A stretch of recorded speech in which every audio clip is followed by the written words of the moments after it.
told you about. And she was like, oh, I think that was you. So, what's his name? I know the last name's Andrew. Jacob. I'm astonished by your punctuality and very much appreciate it. Jacob, it's time to sit down. All right. So we live in interesting times, to steal Steven Kleinberg's short film title as well as his point. For those of us who watched his film here on Monday, it's clear that interesting can tilt in one of two directions, depending on your outlook. The statistics that Kleinberg parsed pointed to changes here in Houston and the world at large that are overwhelming, but also undeniable. Such a changing world requires each one of us to play a role or to engage.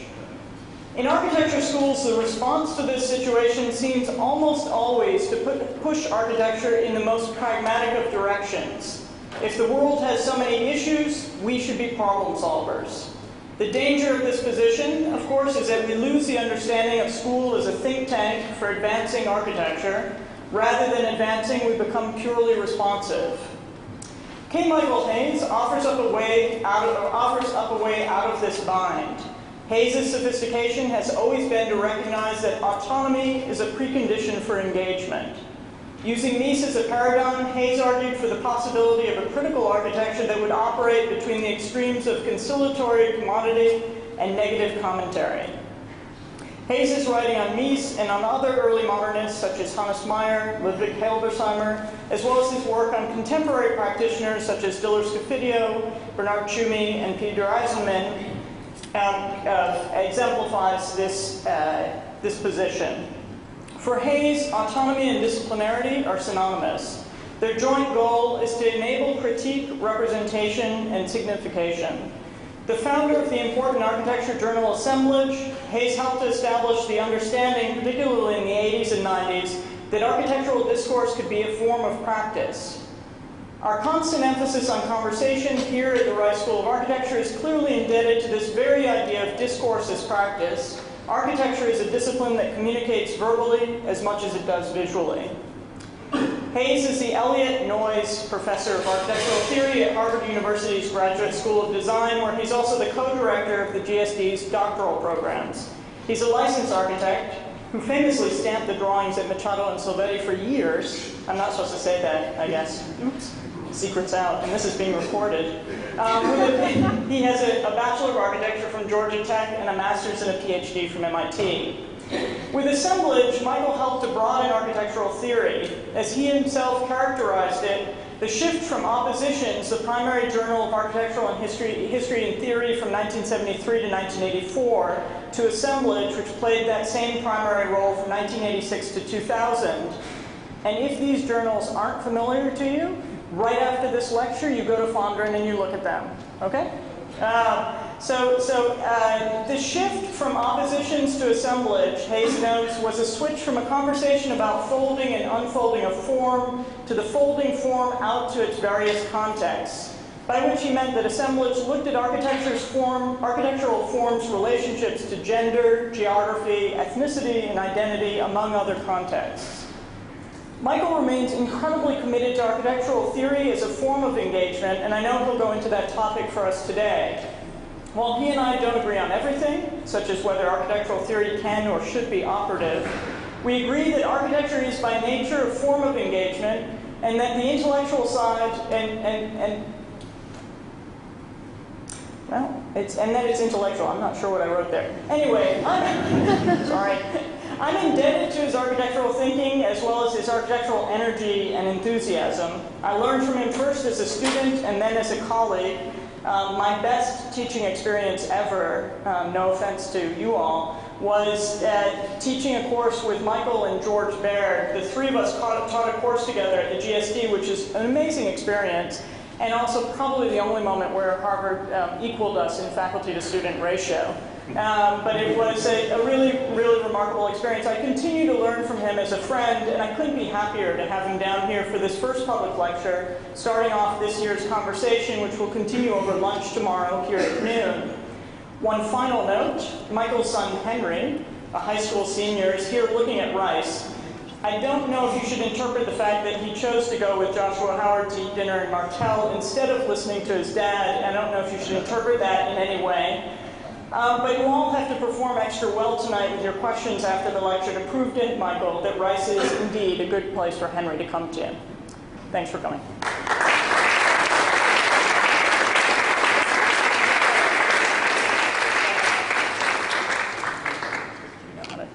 Set it up. Thanks, Sarah. And I didn't read your title. oh, right. So thanks so much. It's really great to be here. Wow, this is a lot of people here. So just a couple of preliminary things. First of all, this is maybe the most pretentious title I've ever used.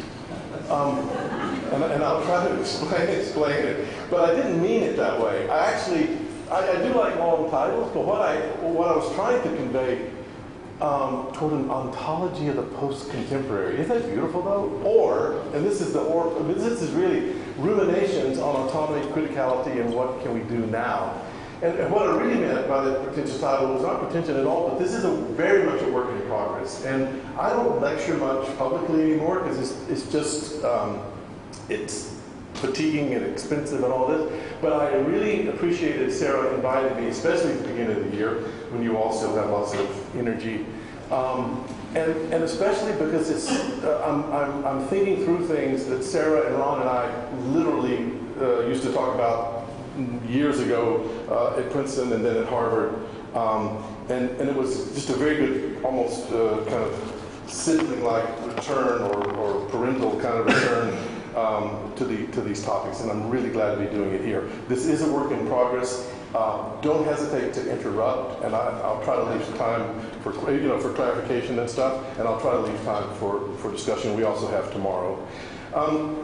So the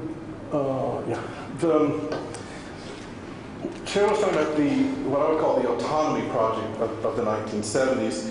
For me, still constitutes one of the most important theoretical moments in architecture. This was a moment when architecture, well, I would even say modern architecture, was being threatened externally in a way from the very technology that it had sought to embrace and put into operation, as well as new technologies of the self or technologies of the psyche, like behaviorism and sociology, that tried to quantify architecture's characteristics and basically explain it away as being determined by other things like behavior, like industrialization. Technology was really has become all of a sudden architecture's enemy rather than its friend. And what happened is that putting in place new ways of thinking new ways of thinking from structuralism and phenomenology and the sort of European philosophical traditions, trying to think of ways to think architecture back into its own. That architecture think back into its own as a mode of knowledge, as a set of techniques, but also a set of ideas that were irreducible to other things. They were irreducible to just behavior. They were irreducible than just to construction or to technology. That architecture had an autonomy, and you could think about the world, you could see the world itself through architecture. So that's why I think it was very fundamental. It's also fundamental for us because this was the moment, let's say the moment of autonomy and criticality, if we can continue to use those words, that then became the primary hinge point against which a different generation would try to gain purchase to push architecture forward. So this had to be rejected in a way, not rejected, but this had to be criticized in order to push out of this orbit, this kind of self-reflexive, self-critical, very internalized orbit of autonomy to push architecture forward. In my research, and I think this is the case, and this is kind of where we are, the disjunction or the difference and even the incompatibility between this moment in architecture and our present is, I think, one, the incompatibility is true if you think of it in aesthetic terms, which is the way we think of it. What I'm going to propose is that if we think of it rather in ontological terms or onto-aesthetic terms, if we shift the frame from aesthetics to ontology, then our own situation and the architecture that's being produced in our own time, I think, connects to this past in different ways. And that's what I want to try to play out tonight. And if some of you are aware, a lot of these things that Sarah and I have talked about a lot in conversation and in publication, and I'm trying to build on that. Sorry. Now, in theoretical discussions, architecture usually appears as an aesthetic and a technical solution to a problem or a question or a situation that is often neither aesthetic nor technological, but is rather ontological and historical. What I'm saying is that architecture engages the world in a much fuller way, and this is what we've learned recently, in much fuller way than representation. It engages it more than just making a picture of the world. It engages it in a much fuller way that I'm calling ontological. Do I have a pointer, Sarah? Oh, is this the pointer? No. Think of it as a horizontal and a vertical line. History, in this very simple diagram, moves forward horizontally and changes over time. I mean, reading history. I don't mean the writing of history. I mean the world moves along historically. It's okay, right? Yeah, it's okay. Don't worry. Ontology is relatively. It's not that it's unchanging, but it's more. I would say, what is the essence of architecture? What is architecture made up of? What is its fundamental makeup as a discipline and a mode of knowledge? So that's what I mean by ontology. And that tends on its own to be relatively unchanging, except that we never really have ontology by itself. We only ever have it historically. So the intersection between ontology and history is the crux. And that's where architecture is a kind of differential that I've expressed as this differential diagonal. That's where architecture is a mediating practice and mode of knowledge. It's at that intersection between what the world is made up of and how the world moves forward in time. It's at that intersection that I think architecture does its work, and that's what I'm calling ontological. But you see, it's different from an aesthetic representational problem of making a picture of the world. In our own time, and this is where I'll be relying on two thinkers tonight, and I won't make a big deal out of the thinkers themselves, but I'm using two models. One is from Martin Heidegger, the German philosopher of modernity, I would say, and one is from the French Jacques Lacan. And it turns out, just real quickly, because this sounds like we're discussing, it sounds like total hodgepodge. French guy, psychoanalyst, German proto-fascist. Why would you even want to look at them at all, let alone put them together? Well, it turns out there are a lot of reasons that I won't go into, but it's very clear now that Lacan built on Heidegger, and that's why that's why I can put these two systems together. Heidegger's point is this: that in our own time, our own world. The truth about our own world is a matter of the question about technology. That's the title of the essay. The question concerning technology. And Heidegger's insistence that our world is totally determined by technology, but that the truth of technology is not itself technological. This is the hard part of it. That the truth about technology is not itself technological. And to do this, he distinguishes two levels. There is what Heidegger, and I just need this as shorthand. We're not going to complicate the jargon. I just need these words as shorthand. There's what Heidegger called the ontic level.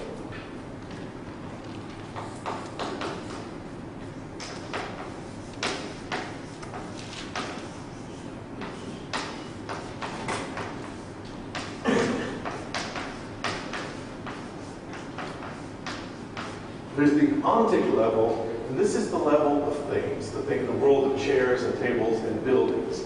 And optically, there are architectures, small a. And these might be buildings, but we're talking about over in the pavilion. They might also be installations, they might be books. But these instances of architecture, these architectures, small a, that's the object level. The truth about architecture, as the truth about, or in this term, or technology, that there are technologies. There are saws and drills, and there are, biological technologies, and there are freight trains. But those are the optic level. The truth about technology, and I'm saying the truth about architecture, is the ontological level. And that is where you think of it as a condition, more like a field of possibilities, a field which is structured by the conditions of possibility. That's the ontological level. I love this Paul Klee drawing, where it's actually a drawing of, the title is industry spelled backwards. And what he's drawing here for me, I see it as a field, a condition of possibilities. That field has a structure, has a very complicated latency. And out of that complicated latency, we might call it out of that ontological field, certain things emerge. You see how these certain figures start to take shape, start to take form. But they're highly, highly conditioned and indeed made possible by the field itself. So that's the ontological field. It's not producing the ontic, it's allowing the ontic to be produced in a way. It's not representational, although we almost have to think of it as a kind of representation. But it's rather a structural becoming. You think in terms of the virtual and becoming rather than the given and the picture of the given, right? Because the ontological cannot be known as such. You don't walk into the ontological when you go down to Rice Village. You won't find it. The ontological is only known through the ontic, and indeed only exists through the ontic, even though the ontic is totally dependent on the ontological. It's an issue of becoming and virtuality rather than having and picturing and representing, okay?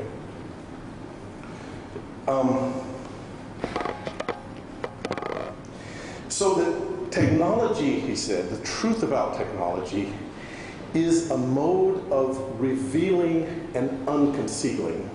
The work that, and he said, in the work of art, in a related essay, that art, great art, Heidegger said, the vocation of great art is to aid in the unconcealment. Notice the negative words. He doesn't say aid in the showing, because you can't really do it positively. You can't do it. You can't show something ontological. You rather unconceal it by sort of looking at it obliquely, by looking at it out of the corner of your eye. You can unconceal it, and that's the work of great art. So where I want to start is to give I'll try to be very quick with the example of how I think architecture operates ontologically on technology. And I'm going to use the work of Le Corbusier for that. And then I want to quickly come forward in stages of what we used to think of as what I used to think of as the exhaustion of that ontological project. And then open to the question, is that project exhausted, or can we pick it up again in some way? Okay? So that's where we're going.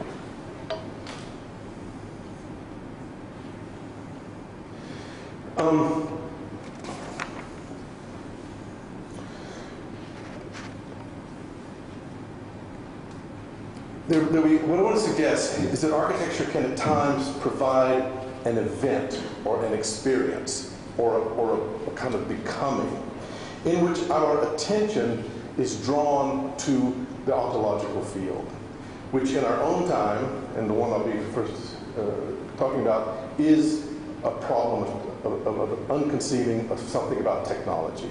Okay. The work of architecture will necessarily, according to Heidegger, exhibit two constitutive but opposed tendencies.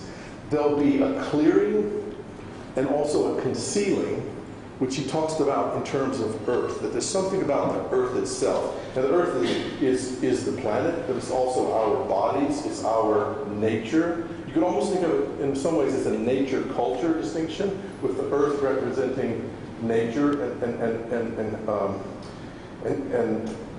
fundamentals about what I call the species being itself, humanity itself. And then there will be a different opposing constitutive condition of installing, framing, and bringing forth, which he calls the world. So the world, you think of it first like a culture, nature, world, earth. It's not quite right, but it'll do. But the earth is concealing and protecting. The earth is unshaped, it's chaotic, it's molten, it's sand. The world is framed, structured, it brings forth the earth. Now, if you think about Le Corbusier, his early work, and we forget this sometimes, started with a technological problem. It started with the Domino project and the idea of the 5 points of a new architecture, which, yes, of course they were spatial, and of course they were compositional, and even pictorial, but they were also technological. It had to do with raising the building above the earth, establishing a new plane on the roof, liberating the kind of partitioning of the plan, and also the partitioning of the viewing zone or cone in the 5 points. I want to just remind you about the Villa Savoy. It also had to do with using assemblage, or using the kind of connecting unlike things in order for Le Corbusier, I think, to try to produce or continue to produce a classical architecture. What I want you to think of Le Corbusier at this moment is actually as a classical architect who understands that he has to deal with the automobile. You know that Villa Savoy is fundamentally planned, at least at the lower level, around the movement of the automobile. Who had to deal with new construction technologies, who had to deal with new attitudes about land, property, and indeed the earth itself. But he was a classical architect. And think about this, that the moments where Le Corbusier failed as a classical architect are actually the moments that we call his modernism. If you think about that, and I'll show you in a quick example of what I mean. So we know about the automobile, I'm not going to go into that. This is the entrance level to the Villa Savoy. You get right out of the limo driver drops you off. You come in here, look at what you got. You have a table, a column.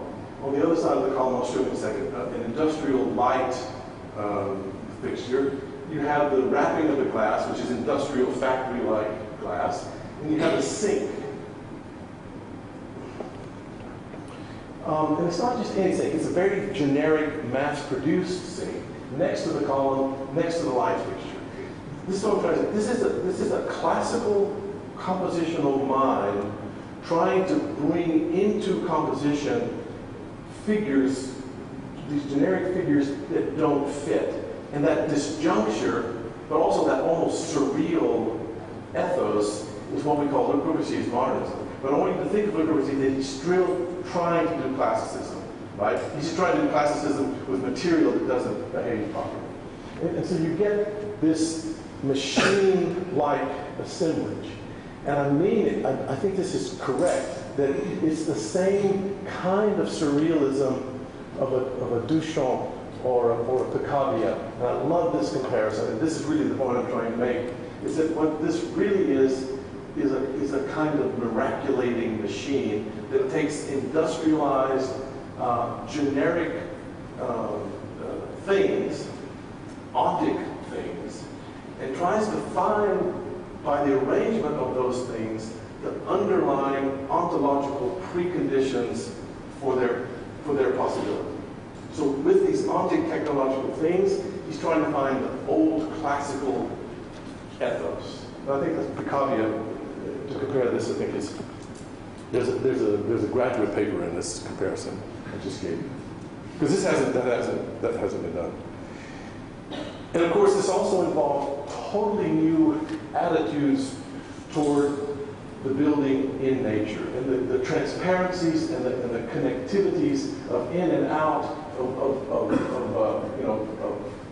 terrace, the living room, the famous ribbon window. You know all this about these kind of new modes. I love this drawing where the horizontal surface that divides what presumably is the inside from the outside completely breaks down. Earth, sky, architecture, food, socializing, entertaining, are all brought together in what I'm calling this miraculating machine.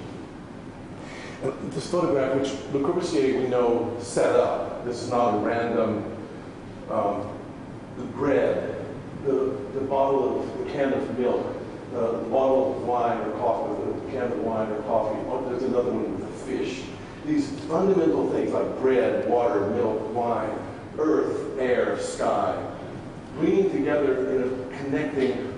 together in an assemblage that deconceals, in Heidegger's word, deconceals an ontological condition of earth through an imposition of a worldly structure.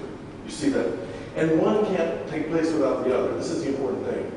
Try to think of it not representationally, although our language almost demands that we think of it like he's showing us a picture of a worldview, but he's actually coaxing into becoming, using world and earth in Heidegger's sense together, right? And that's what I'm calling ontological. And this is where I want to go. What happens when you make a miraculating machine at the scale of city? Again, I'll try to go very quickly. I just have to remind you that with the Indian partitioning after World War II in 1947, also Britain was then freed of colonial rule. This is when they divided up Pakistan, Bangladesh, and partitioned India. Total resettling between Punjab, the Hindus, and the Muslims. Lots of conflict. This is also when Nehru comes in, attempting to resolve both social conflict, but also move India into the 20th century with a plan that he said, this is Nehru, that symbolic of the new freedom of India, unfettered by traditions of the past, birth, right? These concealed traditions. The new nation, the new art will be an expressions of the nation's faith in the future. The essential and most revolutionary force in modern Indian life is not any longer a particular ideology, but technological advance. So this is just to say that Nehru, the solution to India's problems was going to be through solving social problems through technology. Le Corbusier is placed in that desideratum to design the new capital for the new Punjab Republic, which was Chandigarh. We know about his visits to hydroelectric dams and steam power generators in India, and I'm just showing you these almost to look at the kind of inspiration that Le Corbusier got from industrial technological architecture at the scale of infrastructure, at the scale of the landscape. So now no longer lamps and sinks and tables, but now infrastructure. But the mind is still the same. And he starts, I have to get this quotation. In 1930, Le Corbusier said, he declared the second period of machine civilization. This was around Villa Savoy. By 1950, he says the new materials of city planning are sky, space, trees, steel, cement, in that order. Isn't that fabulous? That is almost Heideggerian. That sky, space, trees joined with steel and cement as the new materials that could be assembled in this miraculating machine. And from the start, he was fascinated with the framing of objects, highly figural objects, against the amazing Himalayas, that landscape. Heidegger wrote an essay on the human hand where he said that, like biology, psychologists to think of the human hand as having evolved from grasping and throwing does violence to the human spirit. That the human hand should not be functionalized, but should be understood to be a figure of the species being, a figure of humanity itself. It's not about functional grabbing and throwing, which make us like apes, right? And somehow there's something of this in Le Corbusier's figures, which that open hand becomes a kind of paradigm for the whole project. So I'm just showing you the grid laid out against the Himalayas. You know that he planned the whole area. The capital is at the very top, sort of outside the commercial and residential sectors. So I'll go very, very quickly. More inspiration of the steam generators, which he used in the assembly building.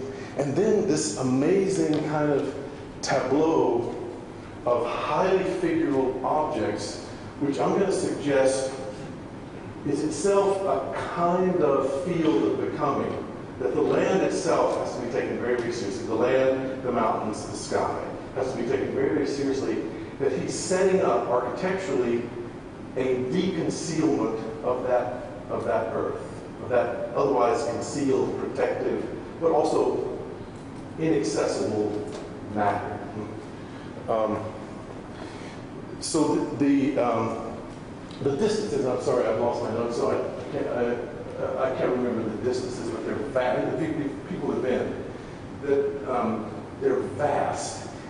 And then they're so vast as to almost make the project not so much about appearance, it's about acoustics. And indeed, he talked about a kind of acoustic landscape that through vibrations across large fields of space would unite these otherwise disparate objects. And I like this idea of vibration, that at some level, that we all vibrate, animal, man, stone, trees, that we all share a kind of vibration that can be unconcealed through architecture. This axis between the assembly hall, which is the main object here, and the court over here, the two buildings are slid just off axis, and it sets up a kind of tension and a dynamism that is still classical, but classical thrown into a movement rather than stasis. The sketches show this interest in a kind of ur form, in pyramids and kind of pyramids, in carving into the earth, making buildings that emerge from the earth.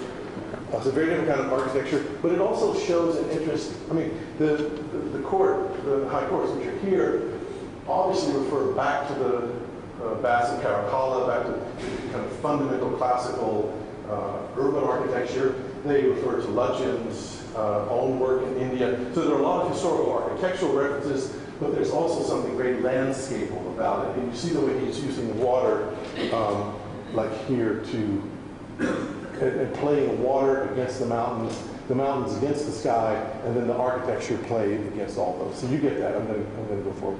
And also these giant infrastructural scale juxtaposed to the much finer repetitive scale of the sun grills. Can you read that? Sorry, I forgot to find out what that was. And here over these vast distances, the dialogue between those two primary structures. I'm going to go forward.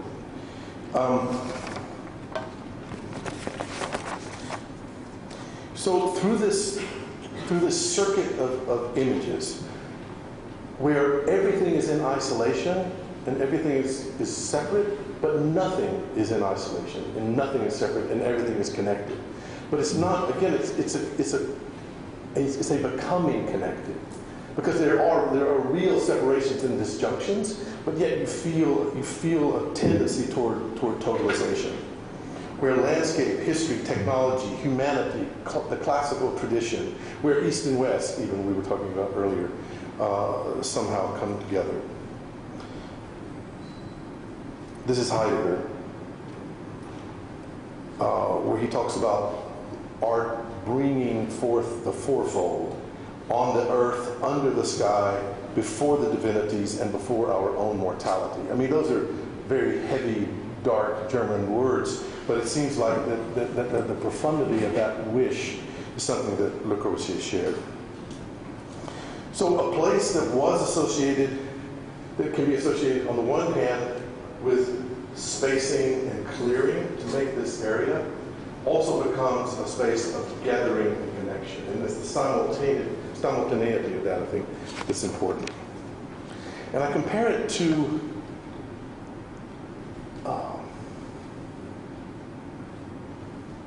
I love this photograph. I mean, if I could analyze that photograph, I could do this much more quick. I mean, if I were able to say something intelligent about that photograph, right? If I can make it work. But there's one more thing I would point out, and that is there is a fundamental necessary negativity to this kind of work. The truth about technology is not technological, but it is a truth about enabling opportunities and limiting opportunities. Heidegger called it Gestell, and I shouldn't do this, it's now me. Gestell, it's a made-up word. Stellung is placing or putting forward, like an Ausstellung is an exhibition. So it has this idea of placing or putting forward. But God is an oppositional term in German, and it has to do maybe also with bringing together and gathering, but also objectifying. So it's a very funny word that has been usually translated as emplacement. You can also think of it as framing. But it's a very imposed idea. He said that's the truth about technology, that it frames us, it places us. It's enabling, hugely enabling, but it's also framing. And it seems to me that there's a negativity that Le Corbusier brings out, and I owe my colleague whom I wrote for pointing this out. Maybe it's not so unknown, but Fatehpur Sikri in a different part of India was a royal city that was built, and in the very building of it, so depleted the resources that they ran out of all resources, and it became a dead city. So now it like 7 years after it was built, it was unoccupiable, right? And it's clear to me, or I think it's clear to me, that there are references to Fatehpur Sikri in Chandigarh, that there are also references to the damage that technology can do, the threat that technology brings. But I like this comparison better of Man Ray's dust breeding. So Man Ray photographs Duchamp's large glass. He puts Duchamp's large glass horizontally, like a plane, like a side plan, and then photographs its becoming, its accumulation, and its deconcealing of these processes of dust bunnies, right, forming on it. And it's something like that about. So what this brings for us is that architecture gives figure to the heterogeneity of a historical event. So architecture, that diagonal differential, finds the intersection between an ontological condition, which is a kind of fundamental human earth condition, man on the earth, but it finds also that in a moment in history, on a sliding scale, at the moment of technology, it's a certain kind of ontology that is manifested, right? That architecture brings that out. It deconceals the essence of technology.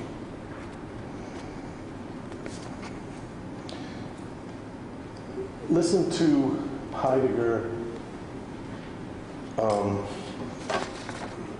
It's long, but I want to stay with it, and I'll just let this try to do the work as I didn't try to move forward.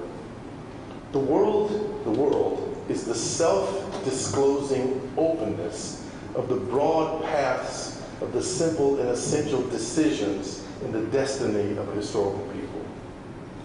So the world, and Chandigarh makes a world that is this self-disclosing openness of the decisions of the historical people. India, 1947. The earth is a spontaneous forthcoming of that which is continually self-secluding, and to that extent sheltering and concealing and protecting. The world, in resting upon the earth, strives to surmount it. As self-opening, it cannot endure anything closed. It has to deconceal everything. It has to open everything up. It has to make it open to knowledge. The earth, however, as sheltering and concealing, tends to draw the world into itself and keep it there. The opposition of world and earth is a striving, and in that striving, each opponent carries the other beyond itself. You need both. You can't do without the world. You can't do without technology. Technology allows Earth to become technology's world allows Earth to become itself as Earth tries to deconceal itself. But technology also needs that bit of Earth, that bit of holding back, that bit of mystery, that bit of uncoded reality, so that it too can move forward. Now, nothing, it seems, would be different than the situation of the 1960s and 1970s, especially in North America, but also Europe had its own version, when Le Corbusier's, the profundity of Le Corbusier's, what time is it, Sharon? I'm okay? The profundity of Le Corbusier's world opening up the earth is replaced by Ventura and Scott Brown's learning from Las Vegas. The technology moves away from the industrialized, productive technology to a technology of information. Bob Sloan has often said that Ventura and Scott Brown were the first information architects. This is the technology of consumerism, of advertising, and really the beginning of a kind of information through semiotic media, right? Maybe the opening of our own time. And this was the situation that architects like Aldo Rossi and Peter Eisenman found themselves in. And I'll do this very, very quickly because this you can read at other places. What I want to suggest is that basically Rossi and Eisenman's project and others of the so-called Autonomy project, if we reframe it ontologically rather than aesthetically, that they are deconcealing in a very similar way, performing this operation of deconcealment about the essence of the new technology in a very similar way as Le Corbusier. But they are also showing themselves, they're showing in the work itself the operation of deconcealment. So it jumps to a meta level. That Le Corbusier is doing the work of deconcealing, telling us something about technology and telling us something about what's fundamentally human. Eisenman is doing that same work, that ontological work, but he's telling us that he's doing the work, which in a way flattens its affect. Okay? If you don't get that, let me just go through it real quickly and stop me, because I think that's important. So let's take the Conreggio project, just real quick. This was a never-to-be-built project. The Conreggio area in the district, the Conreggio district in Venice, which is just to the side of the train station. Before the train station come in, the Conreggio area were the docks that the ferries would go back and forth between Venice and the mainland. When the train tracks came in, which killed the need for those docks, the area went into a slum. It basically stayed a slum for most of its modern life. And this was a project, a hypothetical project, to reinvigorate. There had been other projects, not unimportantly by Le Corbusier, which is the famous Venice Hospital, which is built precisely on the side of the old docks, on the edge of that. When Eisenman got the project, and this is just remember that pattern, okay? Remember that pattern. When Eisenman got the project, it was the first time he'd ever done anything larger than a single-family house. So this is already important. It's a turn in his career. The very first, these are from the archives in the CCA, the very first projects show an interest in topography, in earth. I mean, in Venice, you have to be interested in the landform. They call it the fundamenta, I can't remember the fundament. But it's anything but fundament. It's totally fragile and vulnerable, right? he's interested in the topography. He's interested in some kind of complex geometry that can maybe find more complex patterns than his familiar grids, but he can't quite find it. He literally, here he's interested in digging down into the earth and placing something that's half submerged, half above, but he can't find it. And these go on forever until this drawing. In the archive, there are gazillion sketches of topological transformations. And then he finds this drawing, which is really interesting. It's a sepia. A sepia is an old-fashioned technique of making a reproduction of a drawing that itself can be drawn upon. Okay? You don't do that anymore. So he found a sepia of Le Corbusier's, we made a sepia of Le Corbusier's Venice Hospital project as his inspiration. And then all he did was to take Le Corbusier's hospital project as a template, fold it over on the adjacent sides, and mark using holes carved into the ground the pattern of Le Corbusier's project. It's a kind of radical repetition, a radical appropriation of a project, as if I have no idea what to do, so I'm just going to do that, right? It's like radical repetition and appropriation. But it's also, it's done in a drawing, and in a way it can only be done in a drawing. He draws on Le Corbusier as inspiration, and he draws on Le Corbusier, he draws on the drawing, right? He's like with a pencil. And you almost think that drawing, that the site for the project is not Venice, but it's this drawing. In other words, he's drawing on the site, which is a drawing. So it's highly, highly self-reflective and self-conceptualized and self-conscious about its references. There's a, and let me get to his,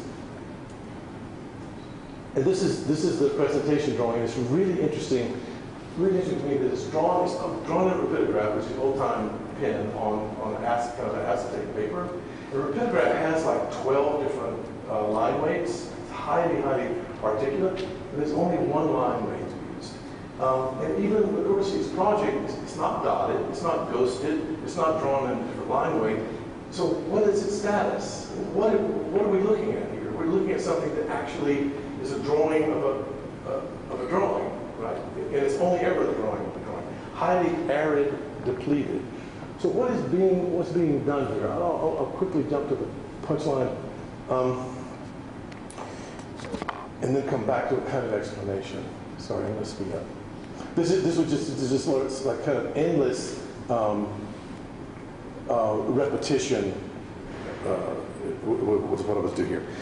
But when we look for a reason, we don't find it in anything about this project. We find it in an article that Eisenman wrote on Aldo Rossi's work, The Modernist Cemetery.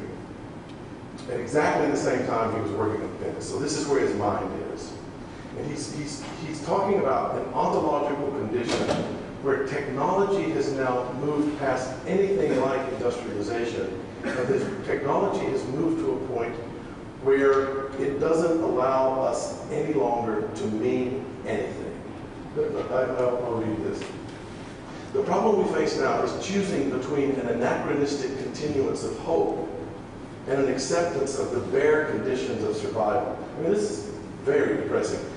You know Agamben's bare life. This is 20 years before. It's a kind of proclamation, even using the same vocabulary.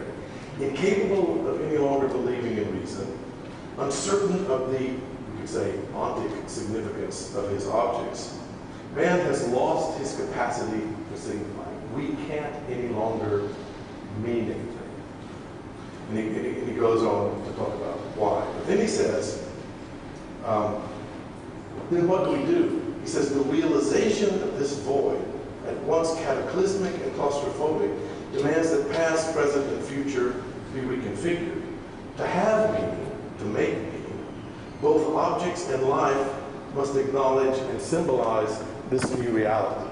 So we have to signify that we can no longer signify. And what this project is doing is signifying architecturally the impossibility of architectural significance.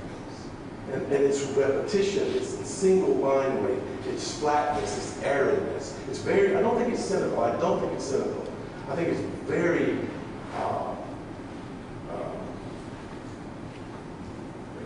kind of giving up. It's a kind of like, what do you know, it's like that, right? It's the giving up. And this is the moment that I thought that this was the moment when the avant-garde had reached the point of exhaustion. And that what the avant-garde, but you realize it's still an ontological project. It's a project that is revealing its own inadequacies. It's a project that is in a way it's constructed out of its own inadequacies. So it's a kind of exhaustion. It's a kind of end of the line project, right? And that's where I had left it for quite some time. Let me do one quick thing.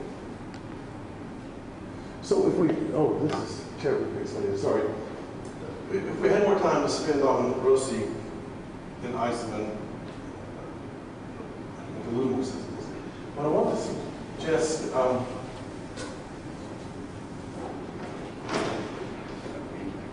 want to switch to a kind of model of Jacques Lacan that I think helps me understand this.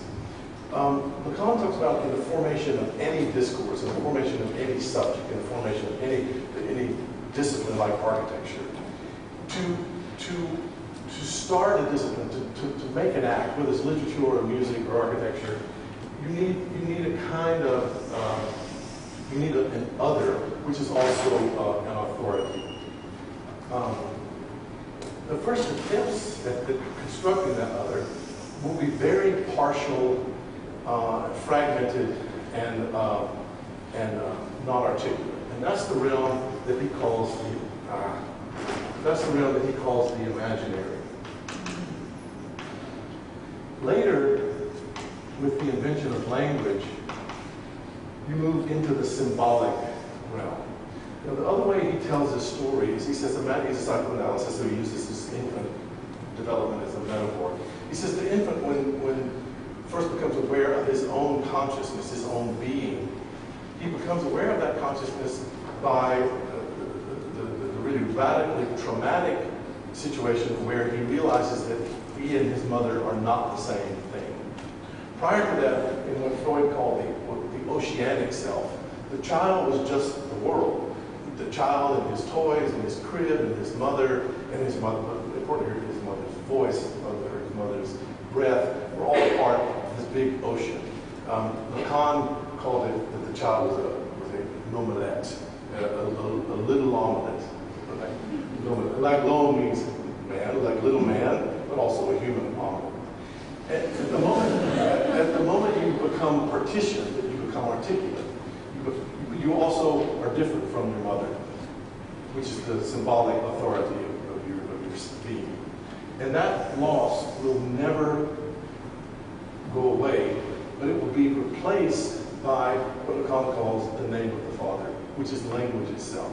So we become fully conscious and cognizant and representative when we enter into the symbolic realm and leave the imaginary, which is the realm of toys and mirrors and little objects and teddy bears, right? Objets petits, little others. And what these and the name of the Father, which is language itself, is the denizen of this symbolic realm. Now, what is Le Corbusier for Eisenman explicitly but the name of the Father? The symbolic authority that gives legitimacy to his entire operation in that project, but is called out as such. So it's revealing a kind of lack in the symbolic authority, right? Which is truly there. The Father, to have language, you have to give up a lot of other stuff. To have language, to have English, you have to give up all the other languages that you might have, right? You have to take the name of your Father, the language. And all of this in Lacan, and he says that all of this makes up reality. The real is that which can never be, it's all that is not symbolized or imagined. The real is all the stuff that we're missing out on. And it seems to me that if we think of, if we follow this, that this is the first recognition of the lack in the symbolic authority that is architecture, right? And we're reflecting on that lack.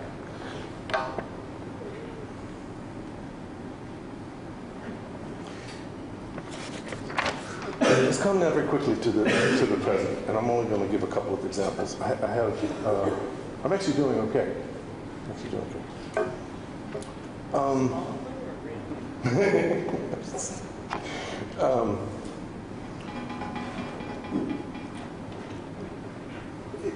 The story used to be, when we thought of it in aesthetic terms, is that work like Dillard's Cathedral's Blur, and many, many others we could add to it, but I'll just take this one because it's radicality, I guess, was that this was work that was moving away from the Autonomy project of the 1970s. And in aesthetic terms, nothing could be truer. This has, nothing could be truer. But what is going on in Blur? Technology has now moved to the point that it's almost no longer even visible, and yet everywhere. It's like everywhere and nowhere. Blur is a mechanically produced cloud with this embedded viewing deck hovering over Lake Neuchatel. This is 2002. It's pure atmosphere. It is nothing but water particles. And yet it's highly, highly architectural, or it traces a highly, highly architectural condition. The part of architecture you can see is the ramp going out to it, the platform itself, mainly the siding. I don't think that the scaffolding is part of the architecture, it's part of the technology, but it really should go away.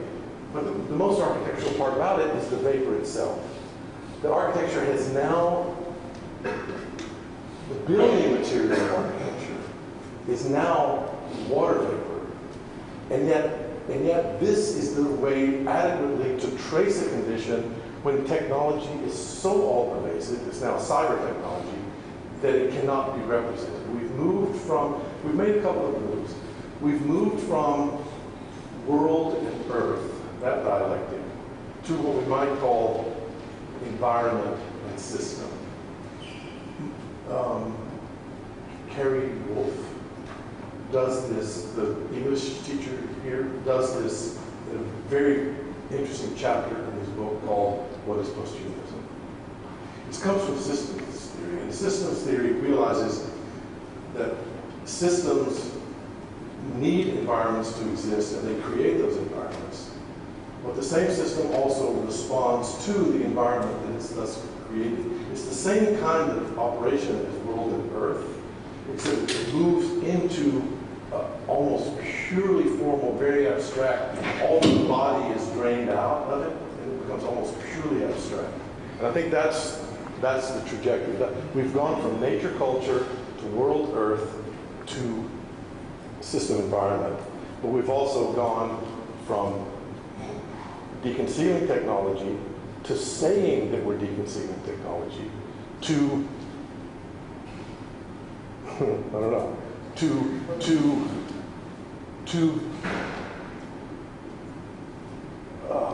I don't know. We're at some level. This is. I don't. I'll come back to that. I have it. I just need to switch vocabularies. I've lost my. Thank you.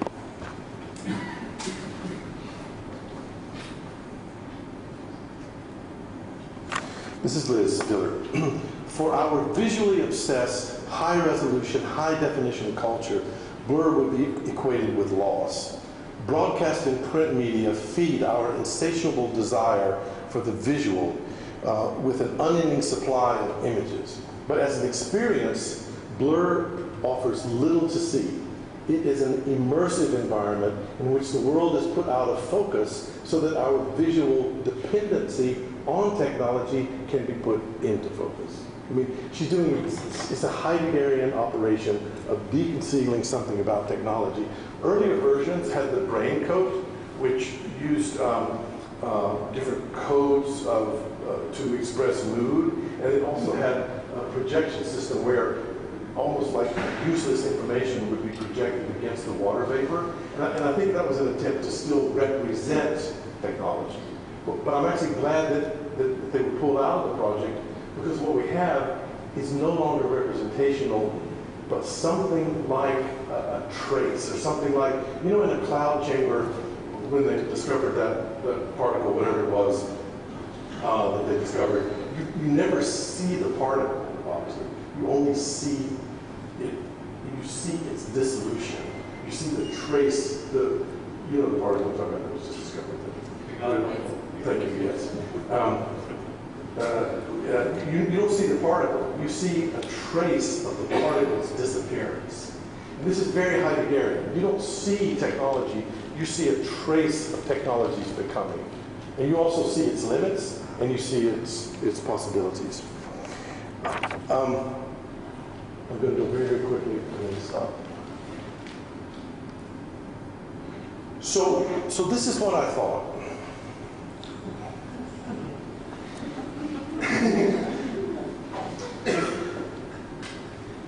If Lacan's triad,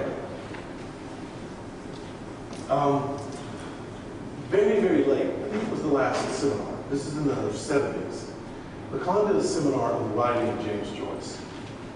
And it was at that point that he left the triadic model of the symbolic, the imaginary, and the real. And he introduced a fourth term. And what I'm about to do, he did not do. So you'll have to live with that. But what I want to do is to put it in a dynamic diagram. You've seen this diagram before. The imaginary, in the earliest work of Lacan, early was opposed to the symbolic. That the imaginary was about encounter, the encounter of self in a mirror, the encounter of child to mother. It was about encounter, it was about fragment, it was about partiality, it was about seeing, but it wasn't about meaning. Okay? It was about seeing. It was about image and seeing. The symbolic was about code, structure, language, and they were opposed ways of mapping the real.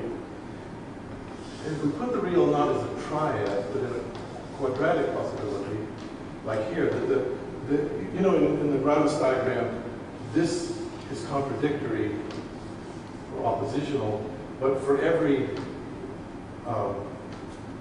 you never have only one thing that is opposed. You can always generate infinitely many other things that are in opposition. So in Lacan, the imaginary is a contradiction of the real and an opposition of the symbolic. And what Lacan does is introduce a fourth term. But if we introduce a fourth term in a structured way like this, what becomes interesting is that this is a position down here that we don't know anything about yet, that arises from an opposition to the symbolic mode. You know, if Eisenman is definitely in the symbolic mode, Eisenman cares about code, language, structure. It's all about the symbolic. And it's interesting that the name of the father, or the big other, the symbolic authority that resides in the symbolic, is Le Corbusier. It's absolutely clear. He shows us that, right? He shows it, and the symbolic authority has a lack. It's no longer adequate. It doesn't mean anything anymore, remember? So this is definitely a position that is opposed, that is in opposition to Eisenman. Rossi is more in the imaginary. Rossi's interested in language and the symbolic too, but Rossi's work is really about encounter, seeing, sight, fragmented, highly fragmented, partial objects. So this is Rossi. What if there's a new position, historically and structurally, that necessarily is occupying the empty slot that the 1970s Autonomy project left open? What if blur is here? What would that tell us about blur? And this is where I've tried to sketch this out, and I'm sorry, I'm not that good with PowerPoint. So if it would tend toward having aspects that line up on the side of the imaginary. And I think the little pavilions like Blur, like Heatherwick Sea Cathedral, like the PS1 project that's in now, Wendy, they're all little pavilions that come directly out of Rossi and Haydock's little objects, right? And I tried to sketch in Haydock's objects and Blur and Heatherwick. And they have kind of partial scenes, encounter, narrative fragments. They come out of that. But Blur is not a fragment. It's not a part of anything. It's a total part. It's a whole part, right? It's all, I know you don't have the vocabulary. It's not a fragment like Rossi's fragments of smokestacks and broken cubes, and right. It's an atmosphere. It's not a fragment. It's an atmosphere, right? It's made of particles. It's projecting a world, but it's a world that's not yet there. It's almost projecting emergence, whereas the top part of the diagram is still a zone of representation, right? Down here, it's no longer representation. It's a kind of emergent, becoming world where things are virtual and emergent, not where things exist or don't exist, right? So I think we move from representational to something else. But we definitely are in a slot that's determined by this. There's this great thing you can do in German, der Schein, which Heidegger uses. It can have very negative connotations of illusion, like a sham, like an illusion, but it can also have very positive things like shining, and it's a cognitive shining. Like a shining, Heidegger uses it like a shining forth, like an emergence that is a coming forth. And it's almost like maybe in this realm, there's something being announced that we don't quite know about yet. This coming forth.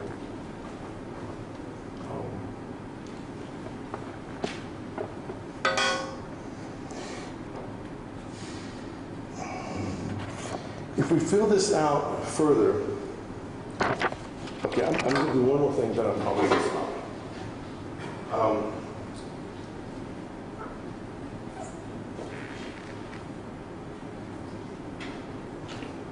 You know Saussure's model of the sign, which is just signifier over signifier, right? There's a better model, which is a double model, where we really get think of architecture, think of language starting with matter, and this matter is absolutely pure. It's like sand. It has no shape, it has no substance, it has no form. It's just particles. It's raw latency. But it's very particular. It's architectural latency or linguistic latency that's going to become language or architecture. The first thing you do is you form that matter. And linguist named Hjelmslev, don't worry about it. I'm gonna I do need a quotation from him. He talks about that first forming of matter. Oh man.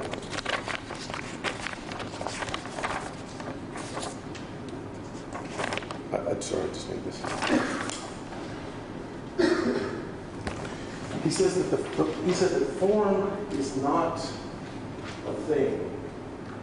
It's not even like a net that we cast over the sand to give the sand a grid of articulateness.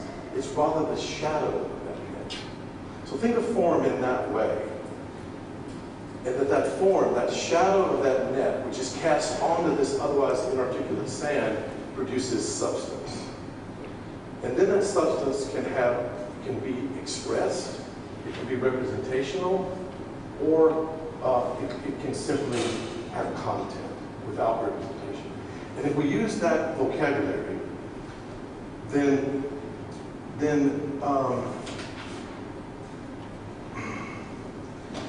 if we think about architectural matter, and matter is formed in architectural substance, then expression matter, surely Rosie's is more about expression matter, and Eisenman's is more about form matter. He's trying to show us the net, right? Right? The workings of the transformation of the workings of architecture. Then this would become something like content substance. It's I think Deleuze and video are dealing with content and context. Context in the sense, the context of consumerism, the context of a new technology, and the content, the ideology of those new technologies. But they're not dealing yet maybe with form. Maybe the issue of Deleuze and video is not as Carrie thinks that this is, Wolf, thinks that this is Deleuze and video radically formal. I'm wondering if they're more about substance and content, and then what the next move would be to go from expression form and expression content and expression form through content substance to content form. And you start, they're still more about the ideology and the context of the project. But that the next step would be an even more radical formalism that would deal with content. It would be the next step. Because the tendency is to approach not a formalism of shape, but a formalism of order, a more radical formalism. I've totally lost my way, but I would just end by saying the attempt here is by reframing a trajectory of a problematic into an auto-aesthetic mode, or an ontological mode rather than a merely aesthetic mode, is to ask, is there still an inscription, a way of inscribing these workings that the Autonomy project tried to, and I believe beginning with modernism over Corbusier, began to try to work on what an ontology of architecture would be. Is there a way to inscribe contemporary work in that map?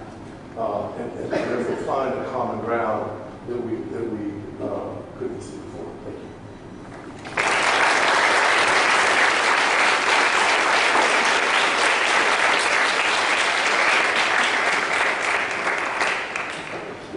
We'll have a longer conversation tomorrow at lunch as a response, but we could take a couple questions now.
I need a week, right?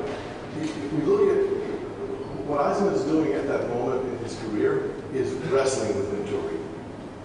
And by the way, he always calls Denise Scott Brown a surrogate. So he's really wrestling with Venturi and not realizing that Scott Brown has a lot to bring, especially to urban stuff. And in the essay, he talks about Venturi's semiotics is something he's partially reacting to. So I was rehearsing Eisman's version of that story. I think what we could do with Venturi and Scott Brown is both a kind of almost Roland Barthes idea of critical play, is that by immersing themselves into the very semiotic commercial material, they're also doing the work of deconcealing. But I think their work of deconcealing is much more along the lines of Brecht, or like Brecht, when Brecht shows you the artificiality of the props. He shows you the inability of the actors because they're overacting or underacting and they're using cue cards. He shows you the artifice. To me, that's what they're doing an ideological critique. I think the early work. I think they lose, and I think it's actually maybe Scott Brown almost more than Venturi because of her interest in pop, British pop, and like that. There's a very famous debate between Scott Brown and Kenneth Frampton, and maybe, I don't know if this appears in history courses here, where they talk about that. And I think, so that's the way I would do it. And you're absolutely right to correct that dismissal, and I just would need more time. But it also throws another trajectory. See, there's something you can do, because in the States, Rossi and Venturi were opposed. In Europe, they were on the same side, often, in theory.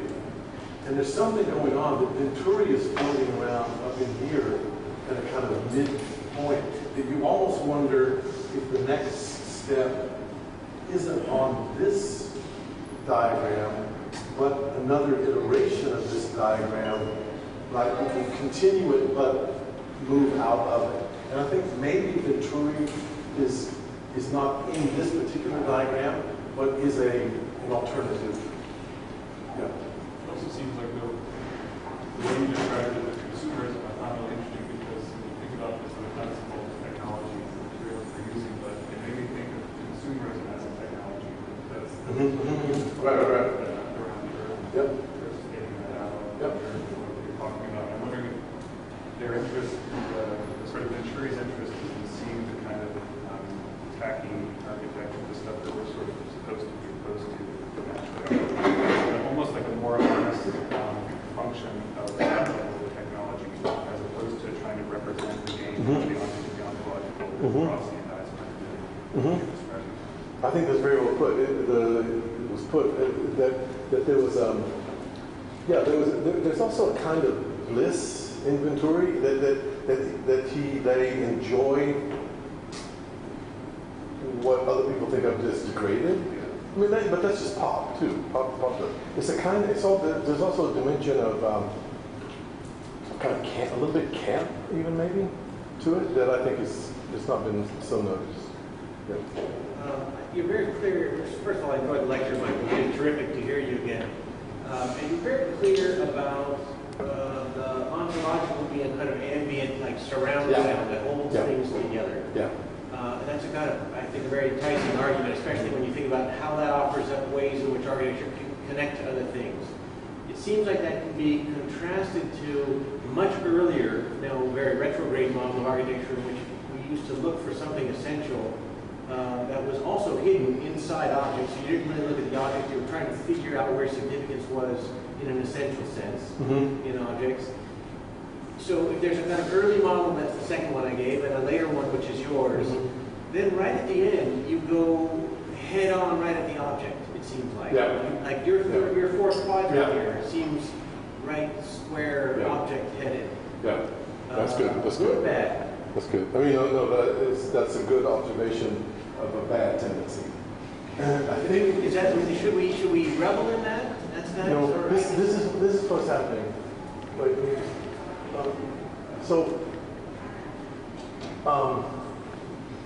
if I could have gone here, do you know this? Yeah, this is Nader Karami's project for Georgia Tech, and you won't ever know it because it's just not a. But what happens here is that there's something highly architectural, highly material that starts with figure or object. There's a crib that's hung from the so Nader calls it a crib. This is a graduate studio that's hung from a previous crane. It looks like a little primitive hut, right? I'll show it here. But there's also this stair. But then what happens when you get close to it is that the very material that is supposed to give it substance actually starts to erode it into a kind of field. And I think what you're saying, Ron, okay, see here looks very much like an object, even like a little primitive suspended hut. And the stair, but then when you actually get in it, and I know some of this is photography, but I actually went there.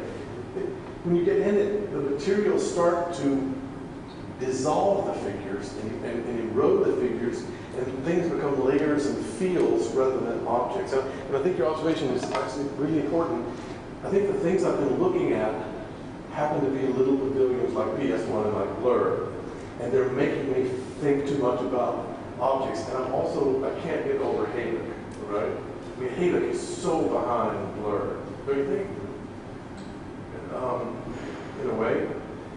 And I can't get over those little, I can't get over those little Hayek animals, those little objects. But I think to move into a highly complicated relationship of figure and field, not figure and ground, but a field that dissolves figure, but can only dissolve figure because figure's fighting back, right? That kind of dialectic, right? And I think something like, but then the other, we were talking about this, the PS1 project of,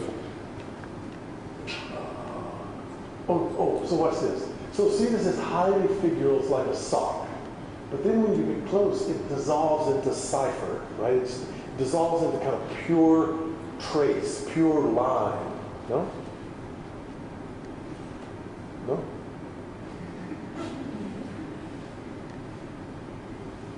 And what is that? I mean, see, so is that an object? Is that an object? This is Heather with the Sea Cathedral, and all that. Heather's not even an architect. He's like an industrial designer. Every one of these steel rods have a sea, what, I don't know, frozen or mummified or something, that this is like Noah's Ark, only instead of animals, it's seas. It has like every seed in the world or something, right? It's just amazing. But I don't know if that's an object or not. And that is.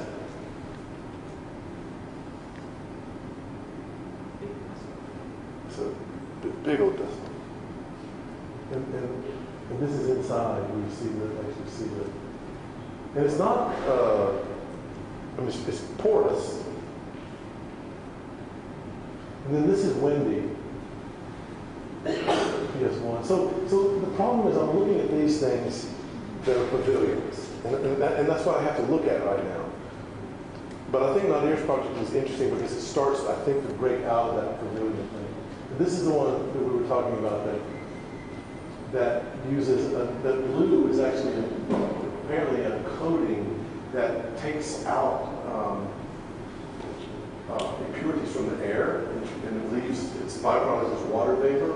Then these fans blow and uses cooling and it also produces water vapor and oxygen somehow, right? So it's very oxygenated air. And what I like about this is that the distinction between performance and object goes away. It blurs a little bit like that too, that it is only performance. And what I want, this is still object and performance, but I don't want performance to be the solution. I want performance that arises out of figure to be the solution. Right? That you have to have world and earth, right? Or you have to have environment and system. You can't have just environment. Eisman has just system. Well, what I think we want now is just environment. We need environment and system. And that's what some of these start to do. This is environment and system. Yeah. But we're doing opposition of positions rather than a more complicated field of positions. Okay, thanks guys.